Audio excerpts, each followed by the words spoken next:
पहला दिन जब बिहार में उनसे गठबंधन टूटा, उसी दिन से वो परेशान है, हैरान है और बेचैन भी है।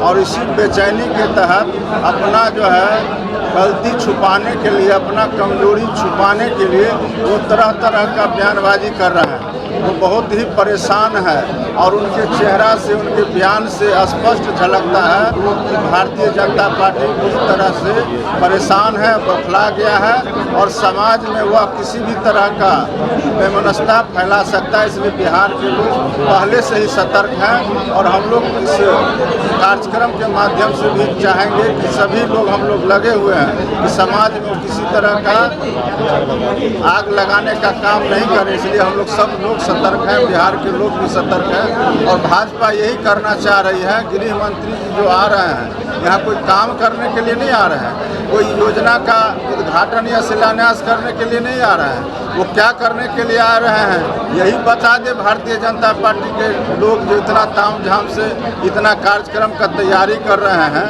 बता दे कि एक भी शिलान्यास या उद्घाटन करने आ रहे हैं तो हम लोग समझ जाएंगे कि वो काम करने के लिए है। और जब काम करने नहीं आ रहे हैं तो आग लगाने के लिए आ रहे हैं।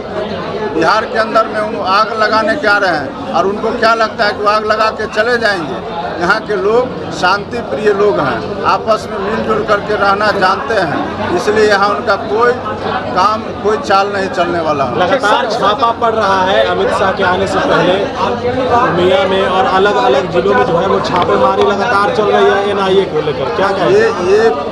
ये जो है केंद्र सरकार के डायरेक्शन से हम लोगों ने प्रखंड स्तर पर एक सहायक को और एक कोऑर्डिनेटर को बहाल किए थे और केंद्र के ही हम लोग डायरेक्शन से उनको अभी स्थगित किया गया है। और आप सभी को मालूम है कि भारत सरकार बिहार के अंदर में विभिन्न योजना में कोई भी सहयोग नहीं कर रहा। हम लोग के यहाँ जो ICDS जो आंगनबाड़ी केंद्र है उसमें भी 50% का आवंटन को उन्होंने घटा दिया है।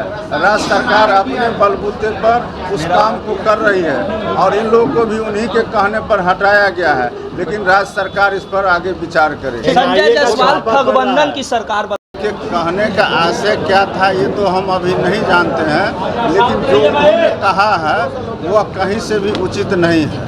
अब वो अपने बारे में जो चीज़ उनको लागू होता है वह माननीय मुख्यमंत्री जी कितना एक्टिव, 18 घंटा लगातार काम करने वाला तो देश में कोई दूसरा मुख्यमंत्री नहीं है।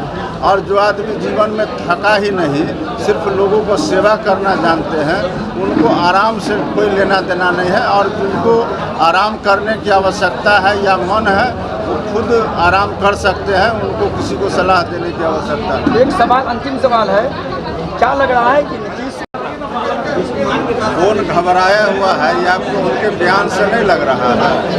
एक कहावत है कि लंका में जो सबसे छोटा है वो 52 हाथ का है। तो ये लोग जो है कोई बिहार के अंदर में गृह मंत्री जी विकास का काम करने तो नहीं आ रहे हैं और न ही जो उन्होंने घोषणा किया था कि हम युवाओं को रोजगार देंगे उस काम के लिए तो आ नहीं रहे हैं। ये तो समाज में जो है, समाज में आग लगाने के लिए आ रहे हैं और इनके छोटा नेता का भी वही काम है। जो बिहार के भाजपा के नेता हैं उनका भी यही काम है, समाज में जो है सो विषमता फैलाना, समाज में आपस में लड़ाने का काम करना। और इनके जो बड़े नेता आ रहे हैं वह भी जिस इलाका को चुने हैं उस इलाका में वो क्या करने जाएंगे और क्या घोषणा करेंगे ये सब आप लोग को मालूम है। इसलिए यहाँ उनका दाल गलने वाला नहीं है। बिहार में अमन चैन है और माननीय मुख्यमंत्री श्री नीतीश कुमार जी के नेतृत्व में बिहार में जो विकास हो रहा है और जो शांति सद्भाव का माहौल है वह उनके आने से कोई फर्क नहीं पड़ने वाला है। बिहार तेजी से विकास करेगा। शिवानंद तिवारी का भी बयान आया कल, जिस तरीके से उन्होंने नीतीश कुमार को